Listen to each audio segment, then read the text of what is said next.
Now we were discussing the properties of fluids, the different properties of fluids such as density, specific weight, viscosity, specific volume, etc. And we will conclude the section of properties of fluids by discussing the properties known as surface tension and capillarity. Yes, have you heard about the term surface tension? Have you heard about surface tension?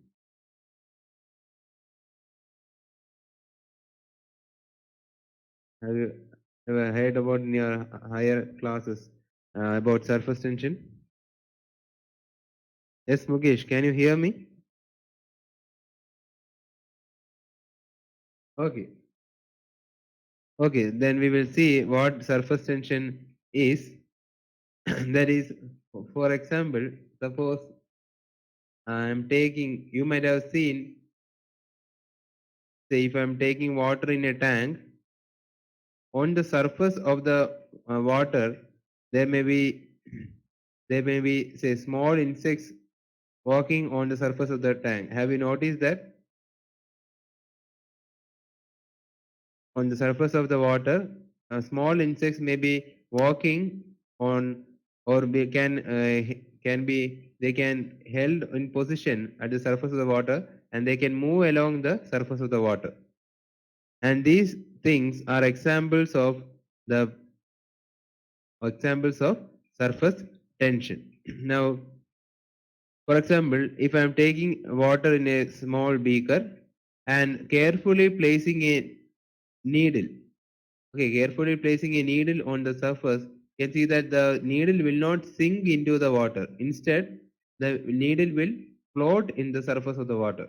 Okay, the needle which we are placing carefully on the surface of the water, the needle will not sink, it will not sink, but it will be floating, it will be floating on the surface, isn't it? Have you noticed that?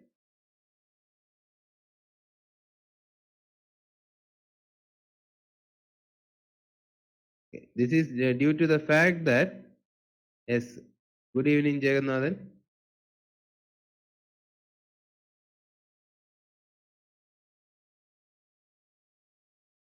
So we have just started discussing surface tension. We have discussed some examples of surface tension. For example, insects walk or insects move on the surface of water, and also if I am placing a needle on the surface of water very carefully or very slowly, you can see that the needle will not sink, but it will be floating on the surface, isn't it? For these all, yes, good evening, Paul Raj. These all things happen due to the fact that of the property called as surface tension. And we have already studied the two types of normal forces. Two types of normal forces are, what are two types of normal forces? What are two types of normal forces?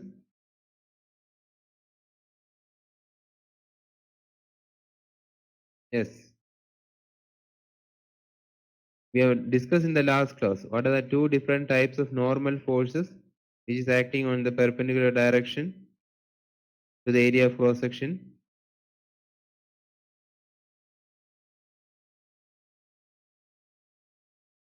Yes, please give your responses. You studied in the last class the different types of forces, that is shear forces and normal forces. And normal forces were of two types, that is,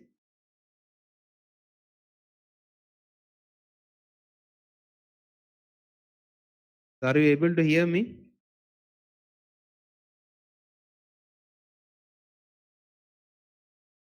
Yes. Okay, what are two types of normal forces? Yes, we have seen it is the tensile force and the compressive force. Isn't it? Tensile force and the compressive force. And here, in the case of surface tension, as we'll go into detail, and study the property of surface tension.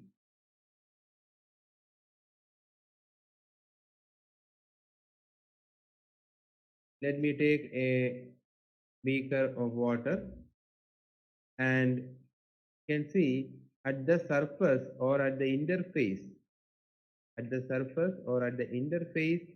you are having two types of molecules, isn't it? Here you are having water molecules inside, and if it is open to atmosphere, what is the water molecules may be denoted by A, molecules A, and this is molecule B. What are molecule B? If the container is open to atmosphere, what is molecule B? This vessel is open to atmosphere. What are the type of molecules B?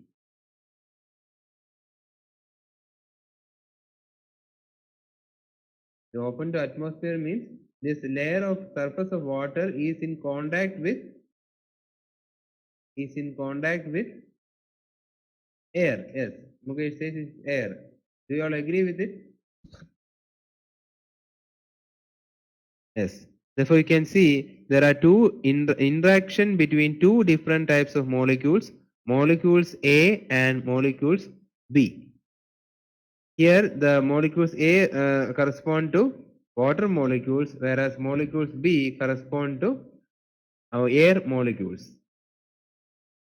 Therefore, surface tension is defined as the force which makes the interface. For surface tension is usually denoted by sigma. It is the force which makes the interface between two different molecules to act as a stretched membrane. Okay, to act as a stretched membrane or at a membrane which is it is having showing a elastic nature or elastic membrane under tension. Clear? That means you might have seen, say, if I am places, you might have seen in some parks, there is a highly tensile sheet, and on that sheet, some people may jump on that sheet. Isn't it? Have you noticed that? The people are jumping on some sheet which is stretched from all end with the help of springs. Therefore, they will be going, falling and then going up to a height and then again coming back. Have you noticed that that in any park or any type of fantasy park, you might have noticed that? For similar to this stretched membrane, the interface found between two different molecules. Here, the water molecules and the air molecules act due to the property known as surface tension or sigma.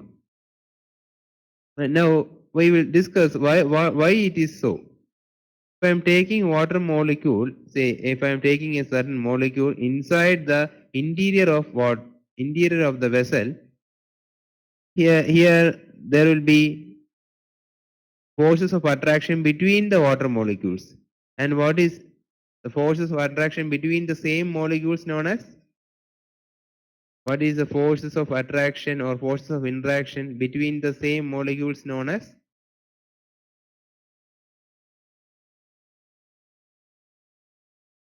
Any idea? Do you know what is the force of attraction or interaction between the same molecules known as?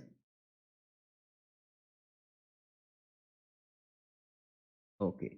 For that force is known as, that is repulsive and attractive force are the general terms used here, whereas the force of attraction or force of interaction between same molecules is known as cohesion, okay, or cohesive force.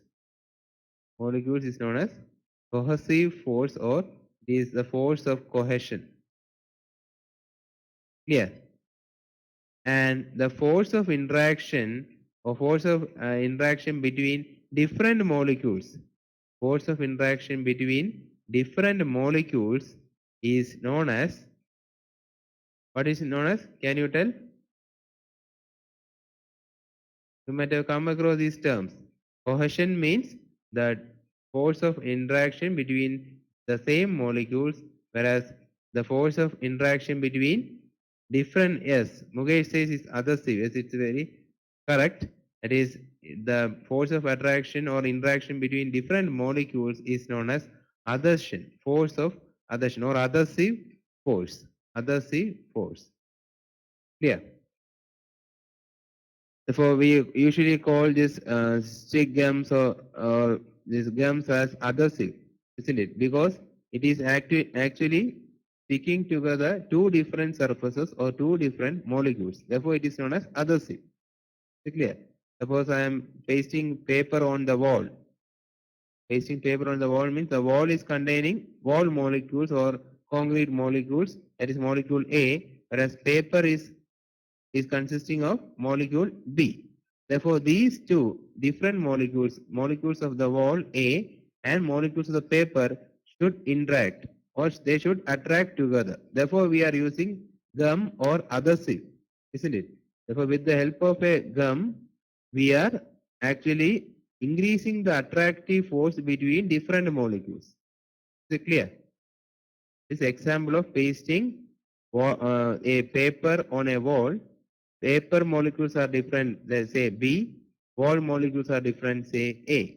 Therefore, I am creating a force of attraction between the two different molecules A and B with the help of substances called as adhesive. Therefore, the force of attraction between different molecules is known as adhesive force, whereas the force of attraction between the same molecules are known as the cohesive force.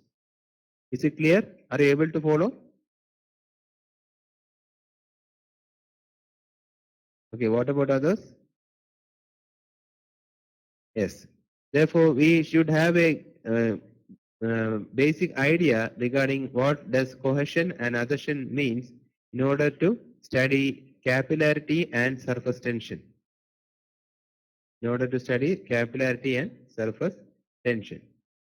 Now, let me again go back to the theory of surface tension. For example, say if I'm again considering the same beaker containing water, please explain again about capillarity and surface. Yes, I'm going to explain. We have just started the surface tension section.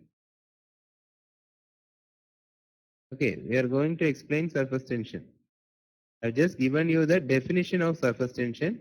Now we will see why this surface tension force occurs. Okay, is it okay, Paul Raj? Okay. Now, here you can see the water is taken inside the vessel and here there is air molecules and here there is water molecules. Okay. Now, in the interior of the vessel, there is full of water molecules, isn't it? There is no air molecules. But at the interface, the topmost layer of water molecules, the topmost layer of water molecules is in contact with air molecules. Do you all agree? It is at the interface, the water molecules and the air molecules interact.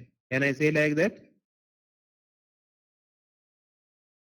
Okay. Therefore, at this section, in the interior section, if I am considering a certain molecule, water molecule, it is surrounded by the same water molecules. Isn't it? It is surrounded by the same type of molecules, say W. If I am denoting water molecules by W, each water molecule is surrounded by the same water molecules. Therefore, which type of force exists here? Which type of force exists in the interior of the vessel? Cohesion. Yes, Paul Raj says it's cohesion. What about, yes, Jagannath says it's adhesive force. Yes, now we are coming to a discussion of this, that is whether it is adhesive or cohesion force. Here in the inside of the vessel, we are having fully water, isn't it? Therefore, everywhere water molecules are present. So these molecules are interacting with the same water molecules or the same type of molecules. Therefore, which force occurs? Yes. With cohesive force exists inside. Isn't it? Is it clear, Jagannathan? Yes. Cohesive force exists inside the inside the beaker, whereas at the interface, what happens? Here there is water molecules W, and here there is air molecules A. So which type of force comes into play? Here you can see air molecules A is interacting with water molecules W. Therefore, which type of force comes into play? There it is the adhesive force. Therefore, at the interface there is adhesive force. Okay. Now again I'm enlarging a certain section. I'm taking a certain molecule. Let this represent a single molecule of water. Therefore, here at this from the center, if I'm taking, there will be force of interaction in this direction, and there will be equal and opposite force in the other direction. Similarly, in the vertical direction, there will be equal and opposite force in the each direction. In any direction, there will be equal and opposite forces acting. Is it clear? That's why the fluid taken in the beaker is at rest. Okay, it is at rest. It is not moving. It is not moving means what? There is no net force acting, or all the forces are balanced by an equal and opposite forces in the other direction. Is it clear? I am considering a molecule inside the water which is at rest. This water is kept inside a beaker which is stationary. It is not moving. Not moving means what does Newton's first law of motion say? A body will continue to move with uniform motion or remain at rest until it is influenced by external forces. Or for the molecule to be in equilibrium, what is the condition? The net force should be zero, isn't it? Therefore, if there is a force in this direction, opposite direction also same magnitude force will be there. Is it clear? Any doubt? Okay. Therefore, similarly, if I am taking another molecule here,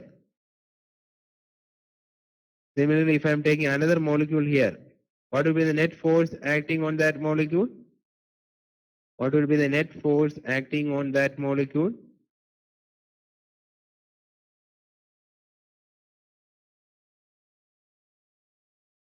If I am taking another molecule here, again this molecule is surrounded by water itself, isn't it? If there is a force in this direction, means there will be equal and opposite force.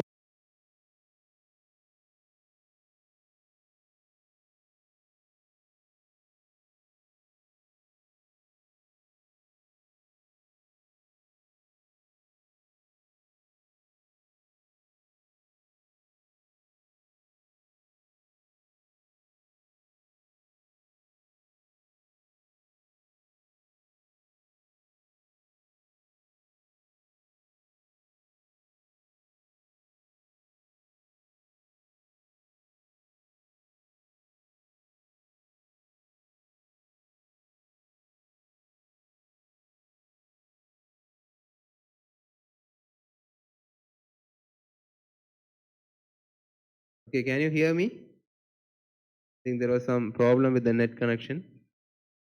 Okay. Then what about the net force acting on this molecule B or W?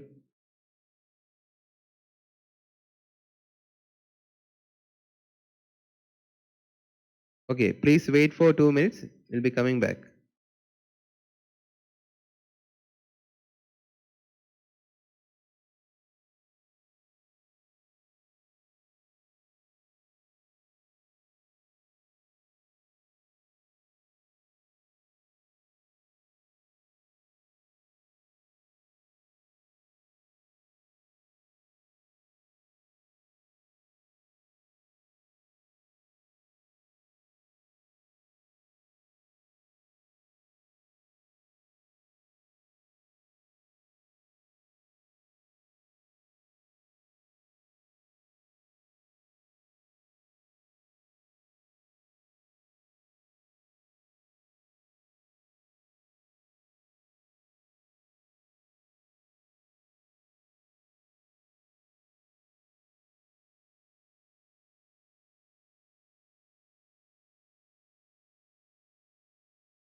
Yes, welcome back.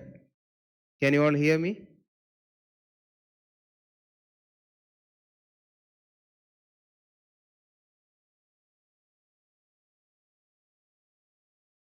Okay. Therefore, now consider the molecule which is at this surface. Consider the molecule which is at the surface. Therefore, at the surface, you can see the molecule may be like this. If there is a force in the downward direction, there is no more water molecules are present in the upper surface to exert the same equal force in the opposite direction.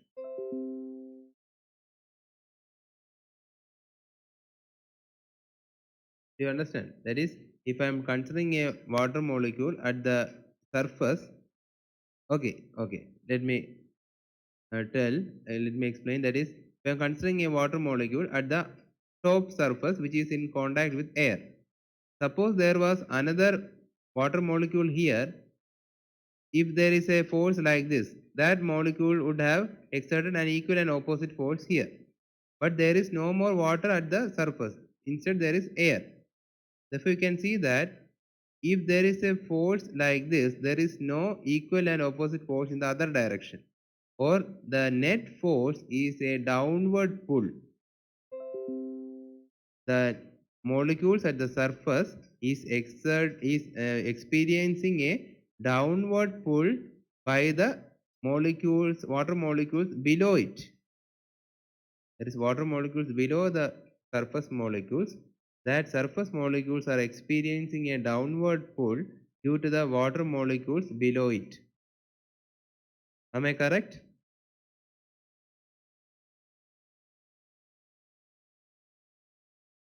Okay, is it clear to all of you? That is, at the surface, if I'm considering at the surface, the molecules are experiencing a net downward pull. And as a result of this downward pull, this surface, okay, this surface, if I'm taking this is the surface, this surface will experience a net tensile stretch like this along the surface. Along the surface of that interface, there will be net tensile force due to the downward pull of the molecules. Okay. Therefore, what happens is this surface act like a stretched membrane. There is tensile force all across the circumference. Therefore, it acts as a stretched membrane. And if I am keeping some needle etc. on this stretched membrane, it will be held due to this tension, or there's this tension force at the surface. That, or we can just say it is the surface tension. There is tensile force generated as a result of downward pull by the molecules, which will produce a tensile force at per unit length at the surface. That is, you can see this force is acting on the circumference or on this unit length. Therefore, sigma, what will be the unit of sigma? Now I will define surface tension. It is defined as the force which causes the interface. That is, interface means if I am taking this vessel, this is the interface, isn't it? This interface between a gas and a liquid. Here it is the liquid and here it is the gas. Or between two different liquids. Say if I am taking water here and oil as the other liquid. So here also there is an interface, isn't it? There is water molecule and oil molecules. Therefore, there also some interface is there. So to behave as a elastic membrane. Therefore, due to the surface tension, this interface act as a elastic membrane. That is known as surface tension. And surface tension is the force acting per unit length. Is acting on this surface only or along this length only. Therefore, what will be the unit of surface tension? Is the force acting per unit length. What will be the unit? Write it clearly here. Sigma is the force acting per unit length. And what is the SI unit of force? Yes, Poldar says is Newton per meter. Can you all agree with it? Force per unit length means SI unit of force is Newton and SI unit of length is what? Meter. Is it clear? Therefore, surface tension is a force acting per unit length at a interface. Therefore, this force will depend on which all parameters? It will depend on the nature of the fluids in contact. Suppose I am having air and water, the surface tension will be sigma 1. Its value will be say 10 Newton. For instance, I am just telling some values, 10 Newton per meter. Whereas if it is a interaction between two oil molecules and water molecules, will it have the same sigma 1 value? If the interface I am taking is oil and water, will the surface tension here be the same? As Paul says, it is not. So, that is the sigma value will depend on which all parameters or which all nature. It will depend on the nature of the fluids in contact. Is it clear? It is, and water and air interface will have a different sigma value than an oil and water interface. So it will depend on the fluid nature. Do you all agree with it?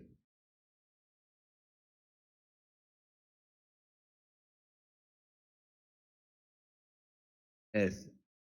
Okay. I hope it is clear what is meant by surface tension. Shall I move to the next session? That is, we need to derive some expression for the pressure inside a drop and bubble. Now, if you have understood this, then section next will be very easy. Can I move on? Yes, Paul Raj asked a question that is generally the heavier liquid will be at the bottom. Yes, exactly, it is correct. That is, heavier liquid will be at the bottom, but by generally saying heavier liquid, we are generalizing the term. Since we are studying fluid mechanics, we have to be more specific. Heavier means what? Which property is higher? We have defined, we have studied the first basic property of the fluid. That is, yes, Jagannath says is density. 100% correct. That is, the higher or high density fluid will be at the bottom and low density fluid will be at the top. Isn't it? This if I am taking two fluids, the high denser fluid will be at the bottom, whereas low denser fluid will be at the top. Yes, do you all agree?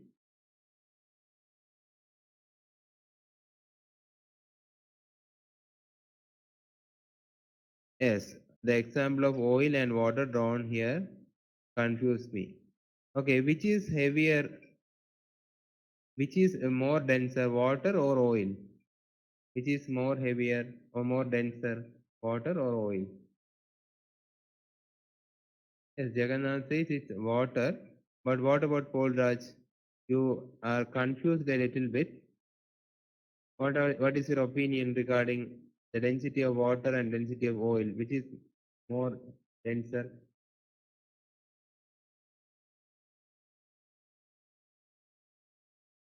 What is the density of water? Density of water is how much is the density of water? It's 1000 kilogram per meter cube. And density of oil is less than 1000 kilogram per meter cube. That's why you can see whenever you are preparing some dishes, have you noticed? You can see when you are preparing some dishes or some vegetable curry, etc., using oil, the oil will be seen at the top, isn't it? Have you noticed that? Oil will be at the top of your dish, whereas water will be at the bottom. Okay, therefore what you can say, oil is less denser than water. That's why oil will be floating above water. Or another good example demonstrating this is, suppose you are taking water and putting some ice cube in it. Putting some ice cube in it. What will happen? Will the ice cube sink into the water? Will the ice cube sink into the water? Yes, ice cube, you can see it will float on the water, isn't it? Therefore, what you can say about density of ice and density of water, which is higher? Density of water and density of ice, which is higher? Yes, density of ice is less than density of water. That's why it is floating. And it is due to the fact of hydrogen bonding, which we need not discuss here. It is more of chemistry section. Yeah. Okay. Now let us come back to our section that is we were dealing with. The next section is to find out the pressure inside a drop. Pressure inside a droplet. Okay, what is the usual shape of a droplet, water droplet? What is the usual shape of a water droplet?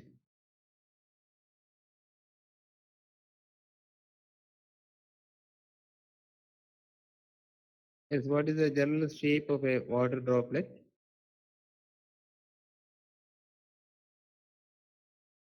So you might have seen water droplet. Suppose I am having elliptical, okay, it's almost elliptical, but more specifically it is spherical.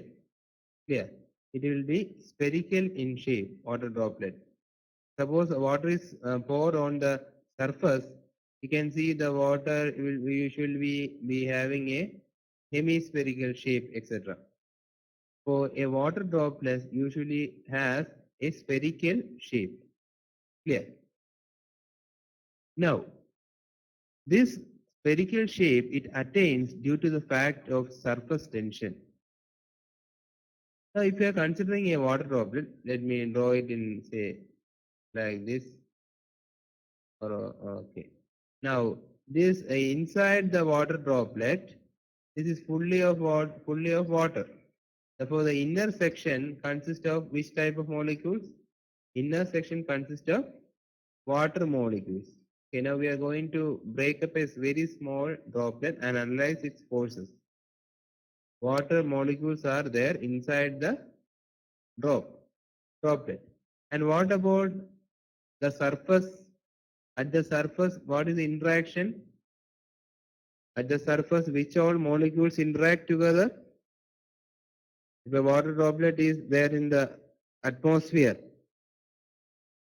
what are the different types of molecule interaction? Yes, again, you can see there is water at the surface, water molecules at the surface, and also there is air at the surface. Isn't it? Therefore, now we can see there is an interaction between two different types of molecules. Therefore, which force will act? Which force will act? There is an interaction or interface developed between water molecules and air molecules. Therefore, which type of force will act on the interface? Yes, it is adhesive force, or just we have studied. What is that force? That will give rise to surface tension, isn't it? That will give rise to surface tension. Okay. Now, here the pressure acting on the outer surface is atmospheric pressure. Pressure acting on the droplet is atmospheric pressure. And the inner there may be another pressure, say P1. Okay. Inside the droplet there may be a higher pressure. Outside there may be atmospheric pressure, P atmosphere. Clear? Now this molecule will be like this. Okay, this molecule will be a spherical drop when the net forces acting is zero. Otherwise, it will start deforming. Understood what I am trying to convey?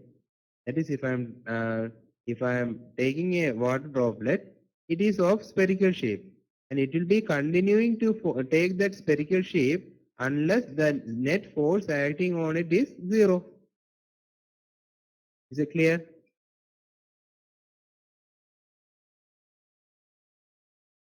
Yes. What about others?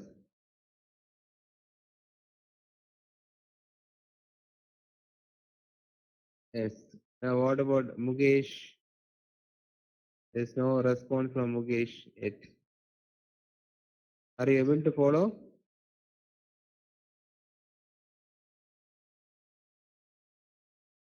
Okay. Therefore, now the pressure force acting, in order to simplify the analysis, I am say breaking the drop into two halves like this. You can see, you can just imagine a coconut shell, coconut, and that coconut is of spherical shape, isn't it? I am breaking it into two halves means one half will be like this and another half will be like this, isn't it? And here it is not hollow. Since this is fully of water, it is not hollow. Therefore, here this molecules is water molecules. Okay, and let the net force, net pressure be delta P. Delta P is the net pressure. What is the net pressure means? What? Pressure P1 is the inside pressure. Atmospheric pressure is P atmosphere. Okay, what is delta P? Therefore, what is delta P? Net pressure acting on the substance. P1 is the inner pressure and P atmosphere is the outer pressure. Therefore, what is the net pressure? P1 will be acting outwards. P1, if I am taking this force, P1 is acting outwards and P atmosphere is acting inwards, or the net pressure is P1 minus P atmosphere or P plus P atmosphere depending upon the situation. Okay. Yes. Therefore, that I am taking that change in pressure, or the net pressure, I am taking it as delta P. Now, if the droplet is having the radius R, the droplet is having the radius R, therefore, how much is this area of cross section? This area of cross section, the radius is R. What is the area of cross section? What is the area of cross section?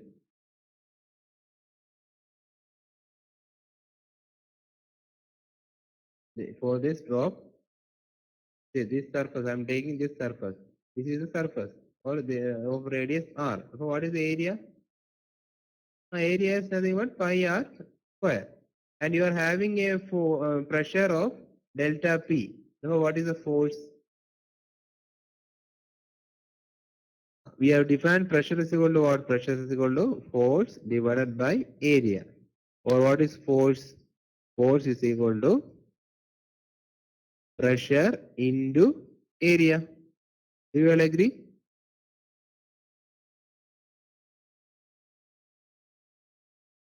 Okay. That means the pressure acting here is delta P and the area here is pi r square. Therefore, what is the force? Force due to the pressure force is equal to what? Delta P into pi r square. Is it clear? Delta P into pi r square is the force acting. Now, which is the next type of force? This is the force acting due to pressure. Now, in that droplet, what is the next type of force which is acting due to the interface between water and air? Due to the interface between water and air, you can see the type of force which is developed is surface tension. Therefore, I will draw again. This is the half a droplet. Inside there is the pressure acting is delta P. Therefore, the Okay, it is fully water. Delta P into pi r square.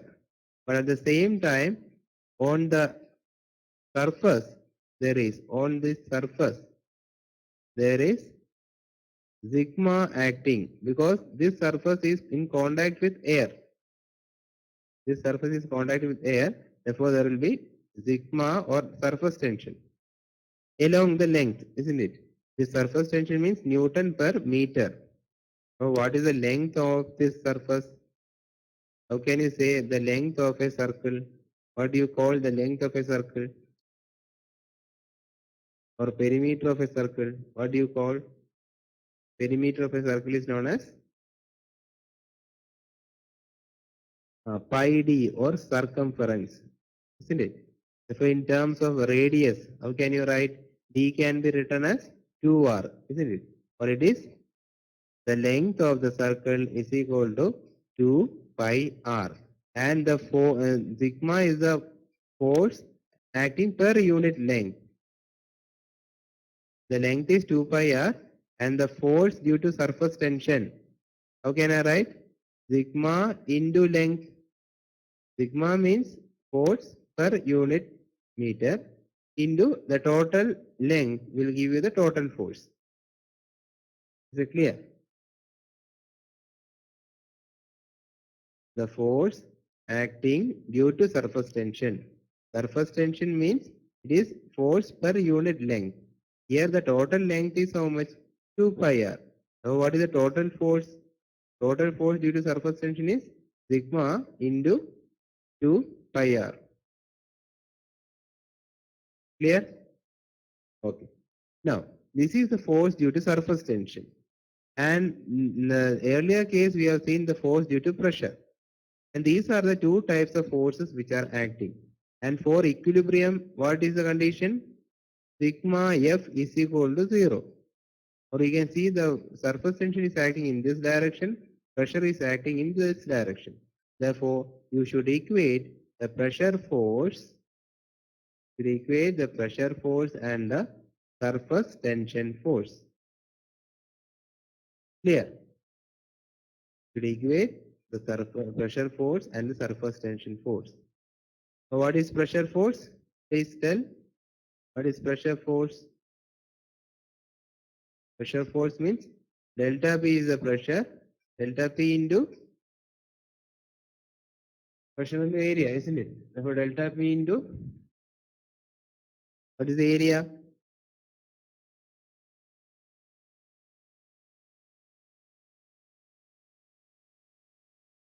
Yes, delta P into pi r square is equal to, this is force due to pressure.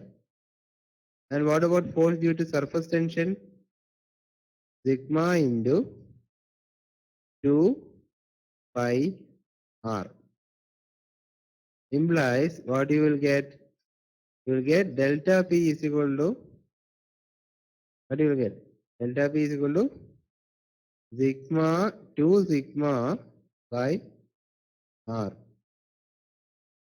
2 sigma by r. Is it clear? Therefore, what you can infer from this, you have to just understand the physics. That is, a bubble is there or a droplet is there. In order the droplet remains so, there is surface tension acting sigma. That sigma and the net pressure delta P should obey this relation.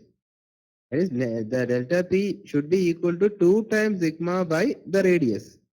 Then only it will be in the spherical form. Otherwise, the shape will be lost. Because it is a balancing of the forces. There is force due to sigma, there is force due to pressure. That pressure and surface tension forces should be balanced. Or you can say, if delta P is equal to 2 into sigma by r, then the droplet will be taking the same shape. There will not be any change in the shape. Do you all follow this? Do you all follow this? Is there any doubt regarding surface tension? Is there any doubt regarding surface tension?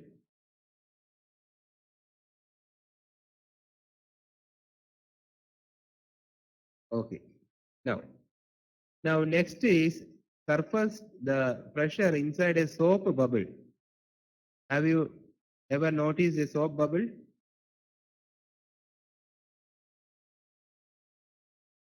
Have you ever noticed a soap bubble or a water bubble?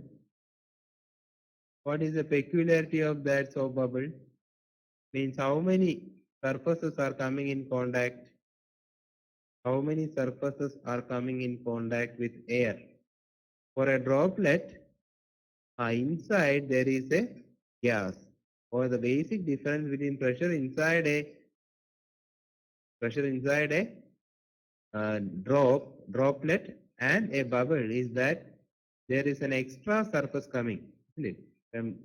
Representing a bubble like this is a thin layer inside the, because this is water. Okay, this thin layer is water or soap molecules, any type. Okay, inside there is air and also outside also there is air.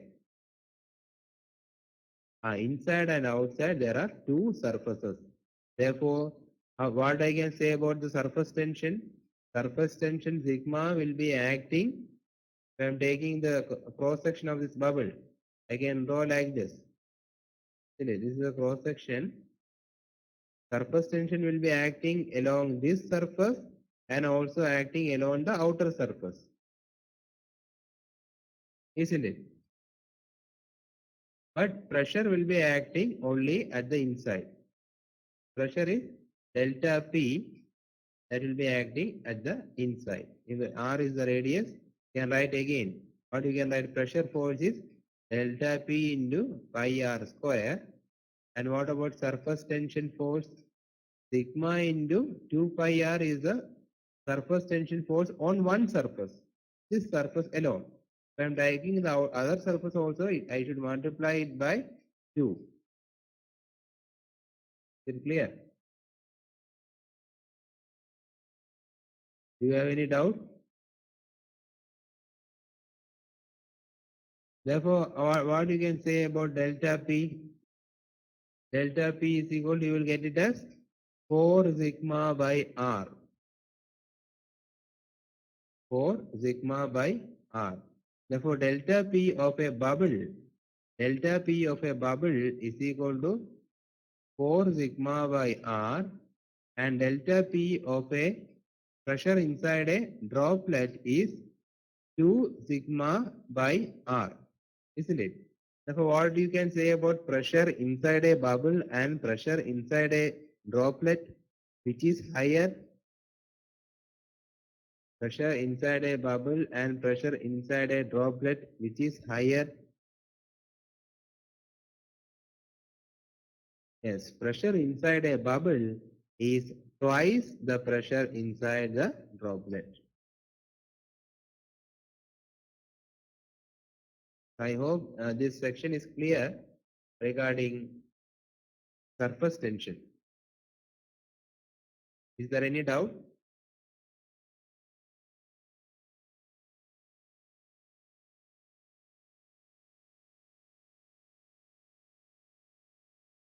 Okay. What about others? Are you able to follow? Okay. Okay. Great. Now, next we will move on to capillarity. We will move on to capillarity.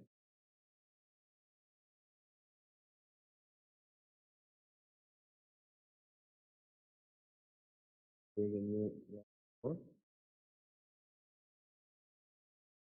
Now, have you ever seen a capillary tube? In lower classes, when you have done experiments in chemistry lab, you might have come across a capillary tube. Have you?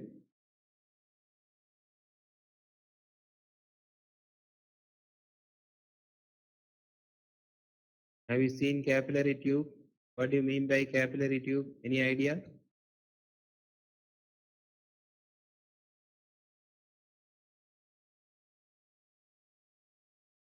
No. Okay.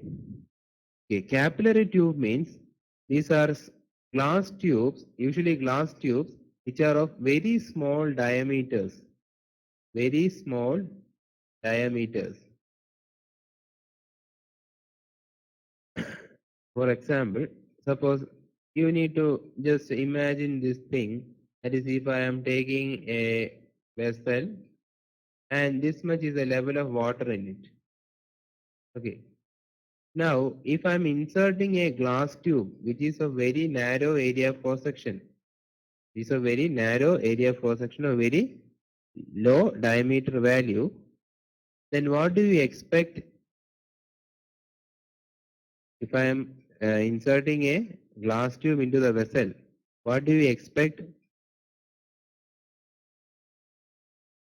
You can see that water will rise into the tube, and there will be a rise in water inside the tube like this. By magnifying this glass tube, I'm just magnifying it, you can see that water has increased. Water level inside the tube has increased by a height h. So this is the water level here. This is the water level in the beaker. This is the water level in the beaker. Okay, this section, this is the surface. This is represented like this, and this much height, the water has risen inside the tube. The lower the diameter, the more will be the rise. And this effect is known as capillary rise. And this effect is known as capillary rise. Is it clear?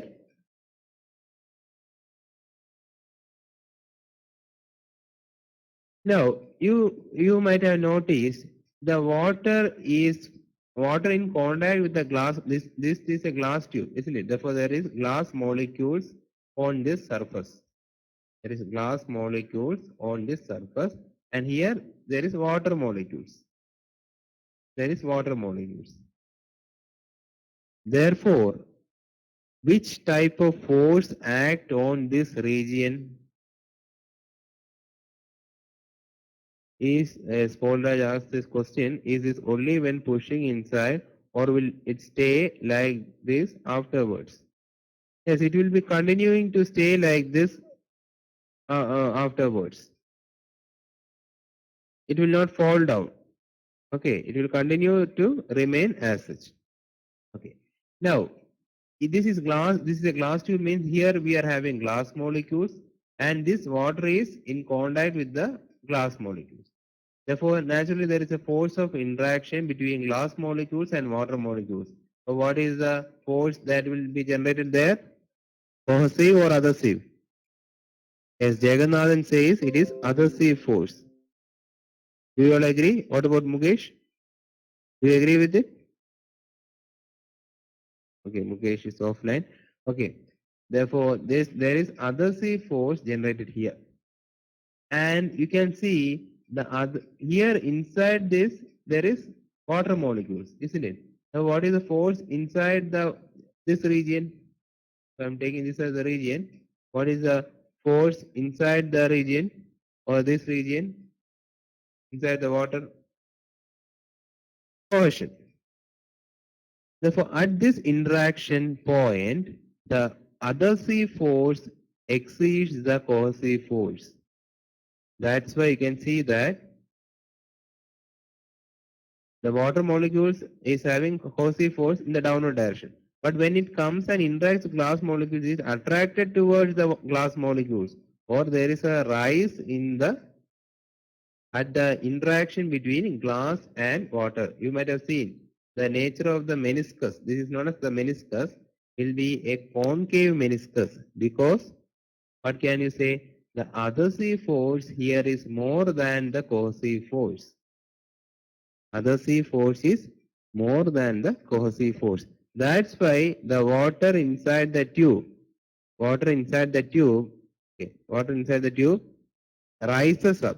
Here this is the level, but it rises up due to this force. That is the force of interaction between water and the glass molecule. The adhesive force is greater than the cohesive force. Are you able to follow?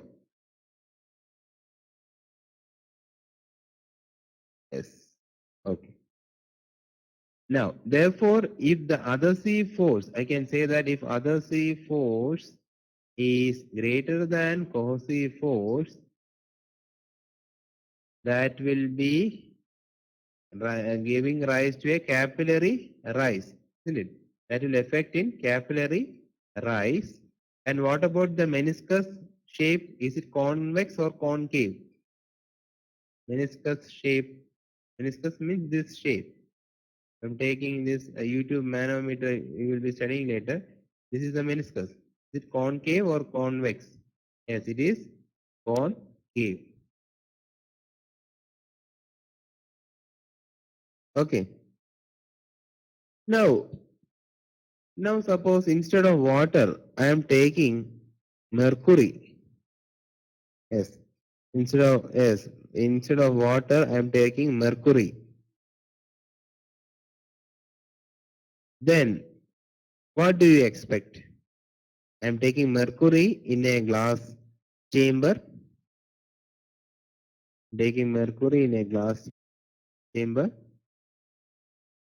In a glass vessel, I am taking mercury. This is full of mercury, and I am inserting a small glass tube. How do you expect to occur?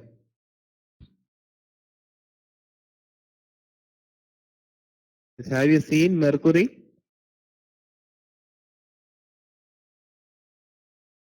Have you seen mercury? What is the color of mercury?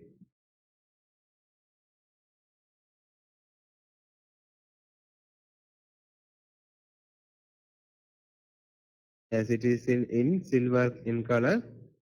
Now, if I am dropping some mercury on the surface, you can see that it forms a bubble like this.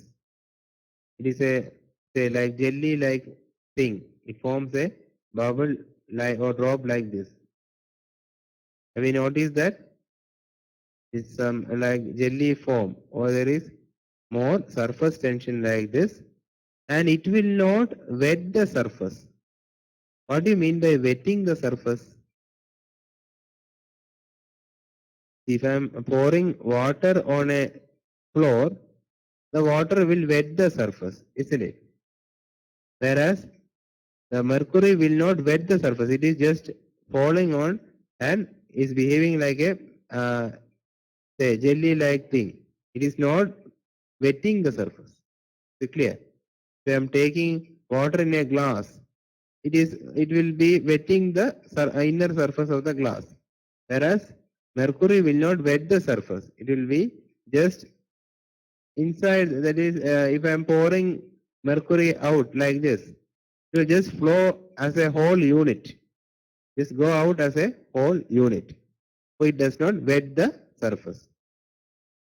As you can say there is a little friction or that is a characteristic of these type of fluids. Okay. Now, in the case of water, what was happening? In the case of water, the water was rising inside the tube because there was more other C force than the co-C force. But in case of mercury, you can see that at this interface there is a depression like this, or the meniscus is convex in nature, and the level of mercury is less. I am magnifying this section. I am taking this is the glass tube, and this is the level of mercury in the beaker. You can see here it is convex, and the height of mercury will be below like this. It will not rise up, but there is a depression. What may be the reason for this? Here also we are having glass molecule, but the other molecules of mercury type. So there is an interaction between mercury molecules and glass molecules. And in such a situation, the co-C forces is more than the other C force. It is the interaction between mercury and mercury is more. That's why it is pulling it down, or the meniscus is convex. Is it clear? Therefore, the mercury in the column will not rise because it is actually pulling, the molecules are pulling it down, or the level will decrease. Or this is the height which is decreased, or it is known as capillary depression. It is known as capillary depression. Do you agree with it?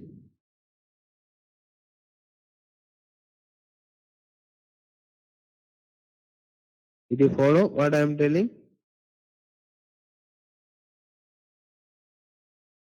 Yes. Therefore, now we have seen that in the case of capillary rise, which force is higher, other C force or co-C force? In the case of capillary rise, other C force is higher. Whereas in the case of capillary depression, which force is higher? The cohesive force is higher, or due to this cohesive force, the molecules are trying to bring it down. Molecules are trying to bring it down. So what will be the meniscus shape in the case of capillary depression? What will be the meniscus shape in the case of capillary depression?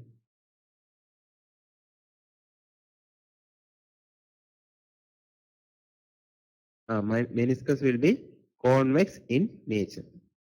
Now, two more terms we need to understand to clearly understand the difference between wetted and non-wetted surface.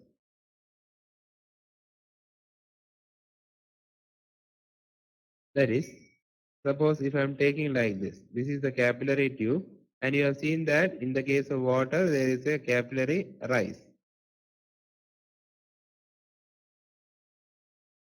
This is the surface, so it is at a height h. Therefore, here you can see this angle. This is the angle between the surface and the glass plate. This angle is known as the angle of contact. Draw it clearly. This is the meniscus. Here there is surface tension acting in this direction, sigma, and the angle between the glass tube and the meniscus direction, that is angle of contact theta. What can you tell about theta? Is it less than 90, greater than 90, or equal to 90? This much angle is 90 degree. What about theta? In the case of water and glass interaction, you can see it is less than 90. Yes, do you all agree?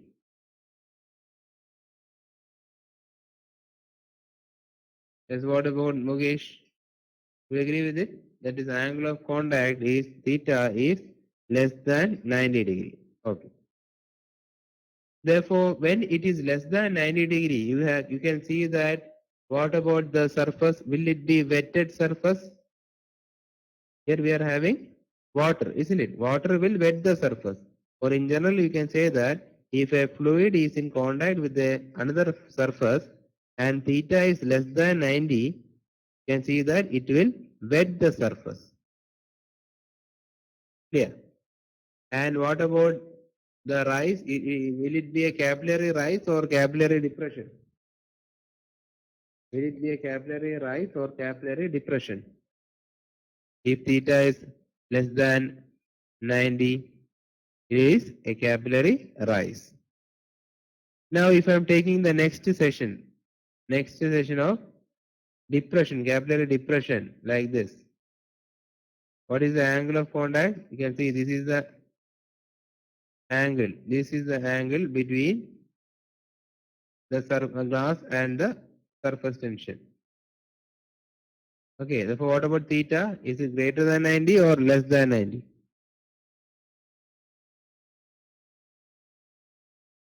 Theta, what about theta in the case of mercury and glass situation? Mercury and glass situation is greater than 90. Or will it wet the surface? Is it non-wetting or wetting? It is? Is it non-wetting or wetting? Yes, it is non-wetting the surface. Clear. And what about rise or depression? Is it rise or depression?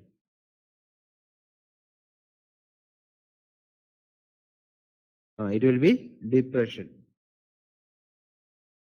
Now we will find out an expression for the height, rise or depression. We will derive an expression for the height or depression. Okay, shall we move to the derivation? Shall we move to the derivation? Okay.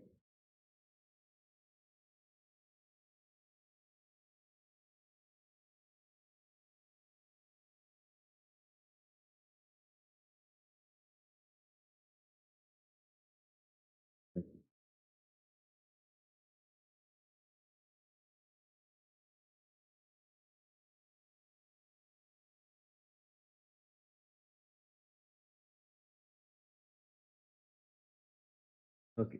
Now take the, if I am taking this as a glass tube, this is a beaker, this is the level of water, and this much is the rise in height, say h. Okay. So here it is full of water.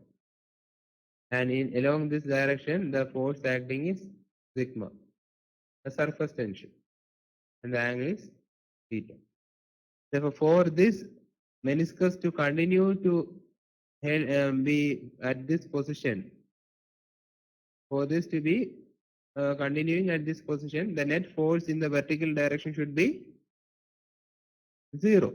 Isn't it? Whatever force is acting in the downward direction should be equal to the force acting in the vertical direction. Then only it will continue to be at this position. Therefore, can you tell what is the force acting in the vertically up direction? This is sigma. Therefore, what is this force? Sigma is acting in theta direction. Therefore, what about vertical direction? Sigma is in the theta direction. So, if I am resolving sigma, you will get the vertical direction is sigma cos theta. Sigma cos theta. Do you all agree? Yes, sigma cos theta. Now, this is the force. This is the force per unit length. Now, this is the diameter, isn't it? This is the diameter of capillary tube, or if it is radius r. What is the total length? It is 2 pi r. What is the total force acting? Force in the upward direction will be sigma cos theta is the force per unit length. What is the total length? 2 pi r.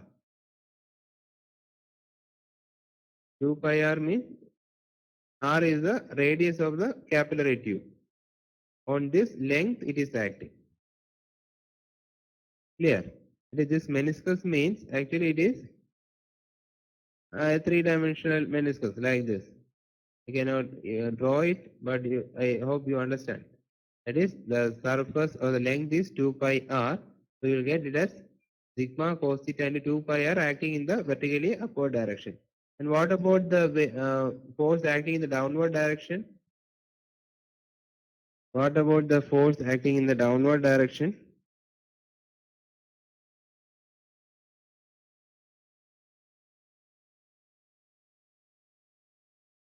Force acting in the downward direction will be the weight of this section.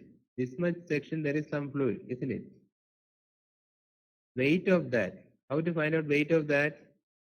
So if I'm taking this much section of fluid, okay, this is at a height h, or I can take it as a cylinder. Area is how much? Radius is r. What is area? Pi r square. What will be the volume? Volume will be pi r square into h. Do you all agree? Do you all agree? Area is pi r square. H is the height or the rise. Therefore, the volume of water at this certain height. Volume of water at this certain height is pi r square into h. Now, how can you find out the mass? Once you know the volume, how to find out the mass?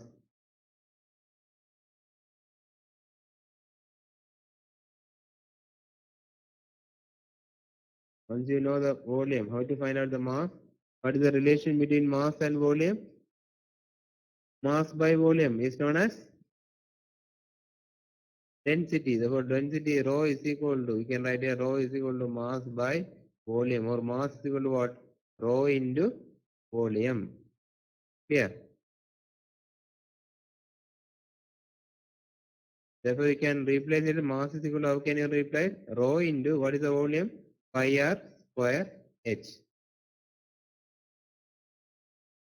And if the m is the mass, what is the weight? W. What is the weight? If m is the mass, what is the weight?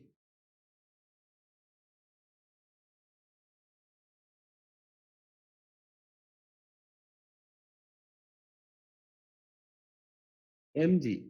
Okay, therefore, the total weight will be m into g, or mass is rho into g into pi r square h. So this much weight is acting in the downward direction, that is W. Much weight is acting in the downward direction, and upward direction, what is the force? Sigma cos theta by into 2 pi r. So for equilibrium, what you have to do? You should equate these two forces. We can equate sigma cos theta into 2 pi r, that is the vertically upward direction, and downward is the weight, or rho g pi r square h. From this, find out an expression for h. What will be h?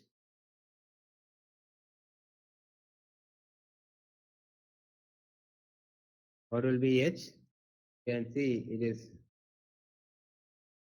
h is equal to as 2 sigma, pi and pi will get cancelled, 2 sigma cos theta divided by 2 sigma cos theta divided by rho g r. And what is rho g? We have defined another property. What is rho g?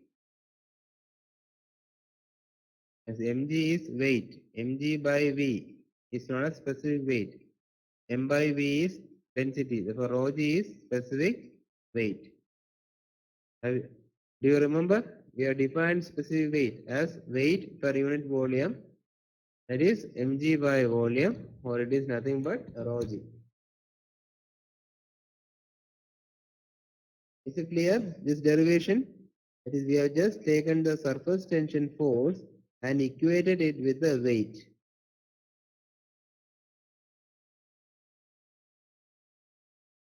Any doubt?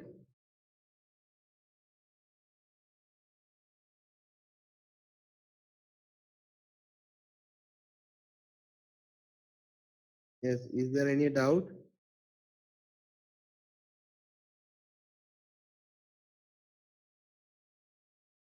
Yes. What about others? Okay. Now we will just see what is the significance of this expression. Once you know this expression, now we will just see the significance of this expression. Can you just tell the expression? H is equal to, what you are getting? 2 sigma, H is equal to 2 sigma cos theta divided by, yes, rho g r, isn't it? Now you should understand what is theta. Theta means the angle of contact. When theta is less than 90, what about cos theta? Theta is less than 90, cos theta will be greater than 1. Clear? So cos 90 is equal to 0. Cos theta is greater than 1 for theta less than 90, and cos theta is less than 1 for theta greater than 90. You can see when cos theta, when theta is less than 90, cos theta is greater than 1, or h is positive. Or what you can say, h is positive means, what you can say, is it a capillary rise or capillary depression? Is it a capillary rise or capillary depression?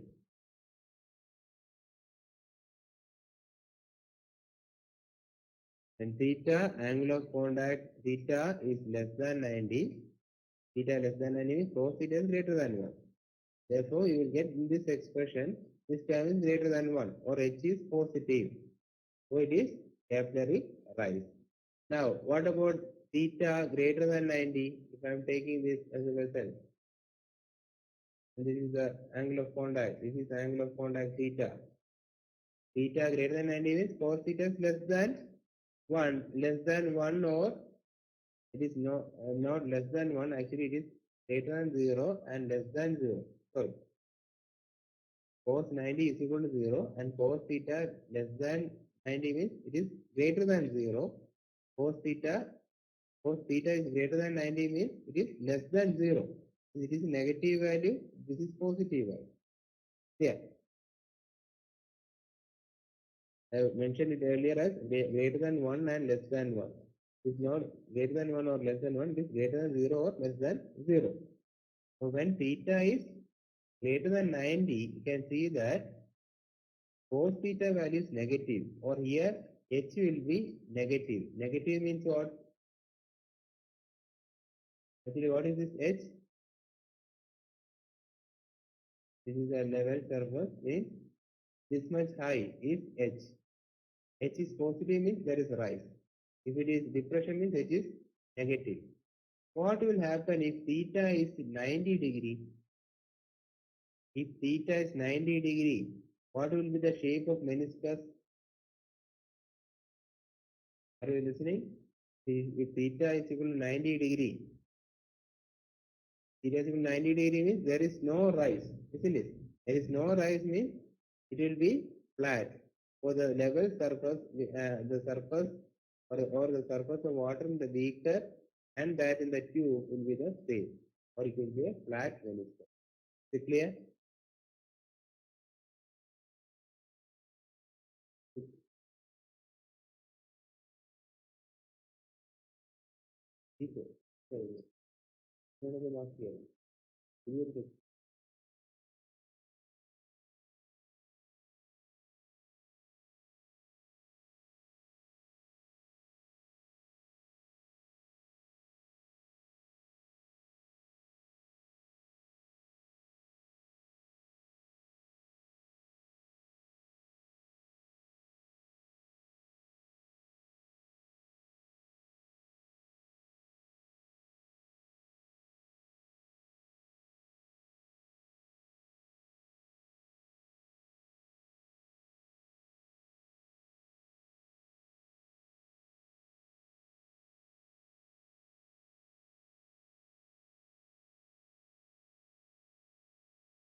Okay. Okay. Are you able to hear me? Yes. There is a doubt. That is, if theta is 0, then h is also 0. Is h 0? Can you please take the equation? H is equal to, what is h? H is equal to 2 sigma cos theta by rho g r. Isn't it? 2 sigma cos theta by rho g r. When theta is equal to 0, that means what? Theta 0 means it is less than 90 degree. Isn't it? Do you all agree with it? 0 degree means it is less than 90 degree. And cos theta will be what? Cos theta will be cos 0 or it will be equal to 1. Or you will get h is equal to what? 2 sigma by rho g r. H will not be equal to 0 and theta is 0. Is it clear for that? Okay. So today we have, till now we have discussed what is surface tension, What is cohesive force, adhesive force? Therefore, the force between the same type of molecules is known as force between the same type of molecules is known as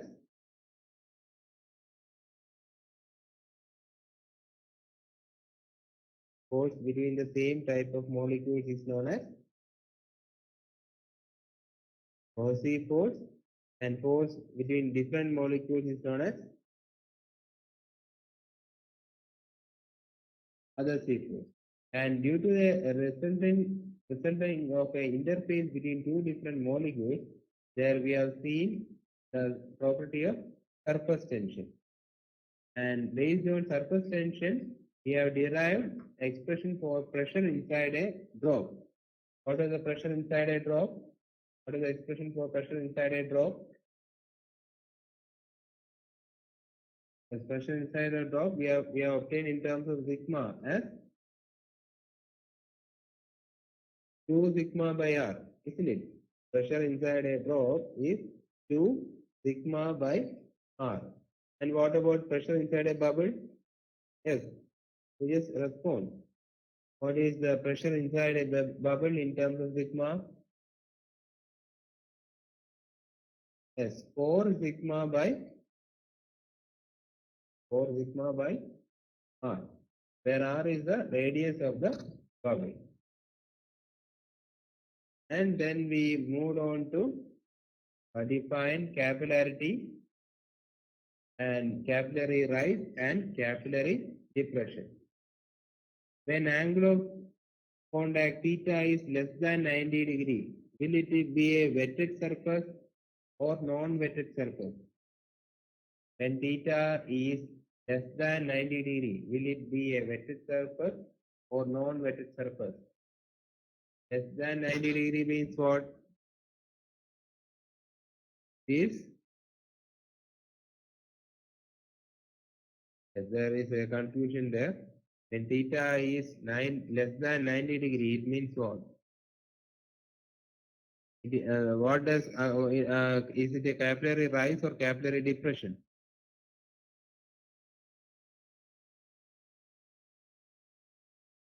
Capillary rise. Capillary rise means is it water or mercury, the fluid? Example of capillary rise. Water.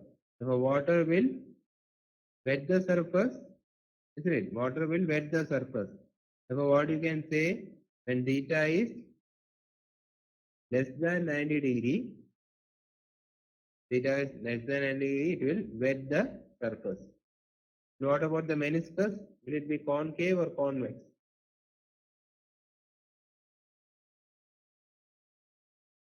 For theta less than 90 degree, will it be concave or convex?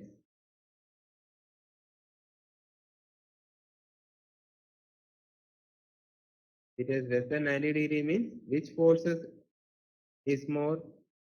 Adhesive forces is more, or the water molecules are pulled up together or upwards, or it forms a concave surface. Now just we will take you please do a problem.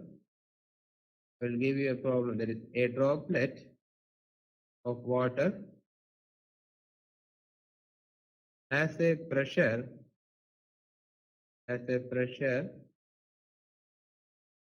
of 200 Newton per meter square greater as a pressure intensity of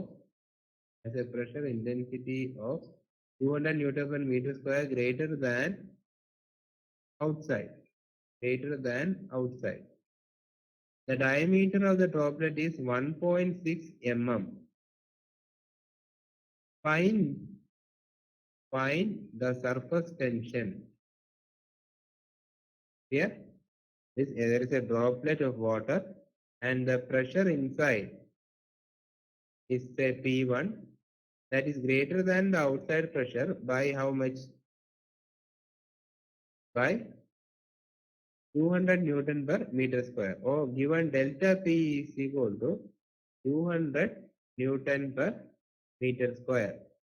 This is a droplet, isn't it? So what is the relation that you have to use?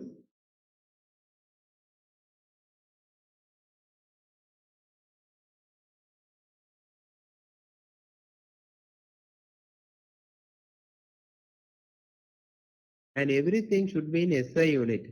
Diameter D is given in terms of millimeter. 1.6 millimeter means how much meters?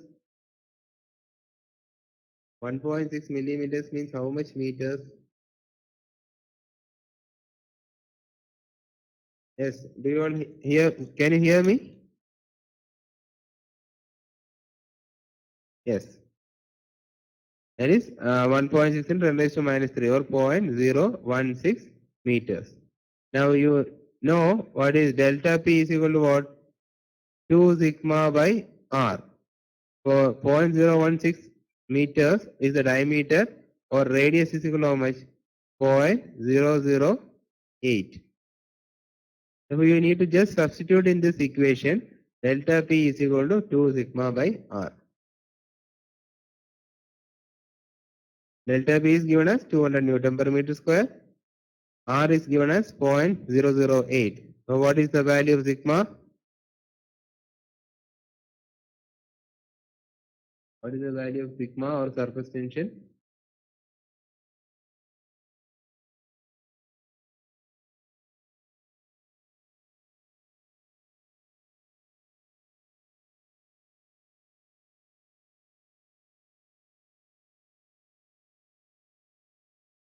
Yes, Paul Raj is getting the answer as 0.8. What will be the unit? Yes, Jagannathan, what will be the unit?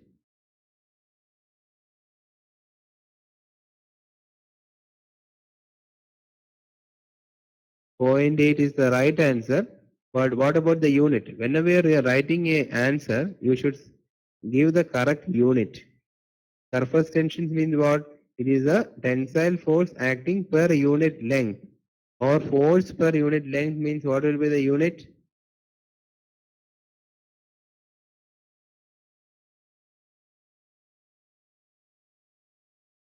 Force per unit length means the unit will be. Yes, are you there?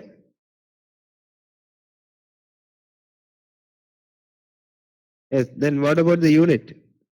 0.8 is the answer, but we are finding out sigma, isn't it? Surface tension. Surface tension means force per unit length. So it will be 0.8 Newton per meter. Is it clear? Therefore, whenever you are doing a problem, this is the basic procedure you should follow. First, write down the given data. Write down the given data. Then, what is the next step that you should do? Convert all the data in SI unit. You can see first from the problem, write down the given data and convert each of the data into SI unit. Otherwise, your answer will go wrong. And then write down the equation and substitute in the equation and find out the answer along with the units. You should also write down the units. Otherwise, your answer will be incomplete. Is it clear? So these are the basic steps that you should do. If you follow this procedure, you will get an idea how to crack the problem.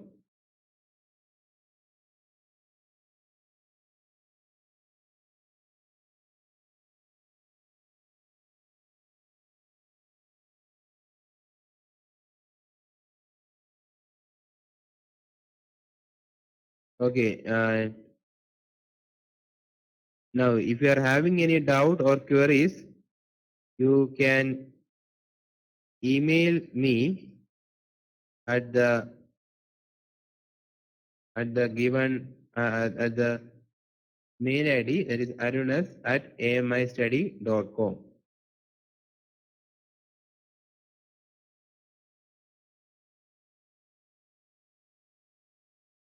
Okay, the answer is 0.0. Is it 0.08 Newton per meter? Let me check. This it was 200 Newton. Yes, answer is 0.08. It is not 0.8. It is 0.08 Newton per meter. Yes, correct. Yes.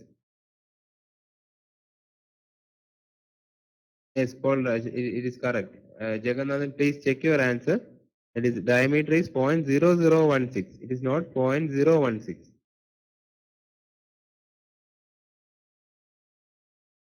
I made a mistake in converting that diameter into meter. Okay. So the final answer is 0.08 Newton per meter. So any doubt is there means you can just mail me. I will go through your questions and reply you.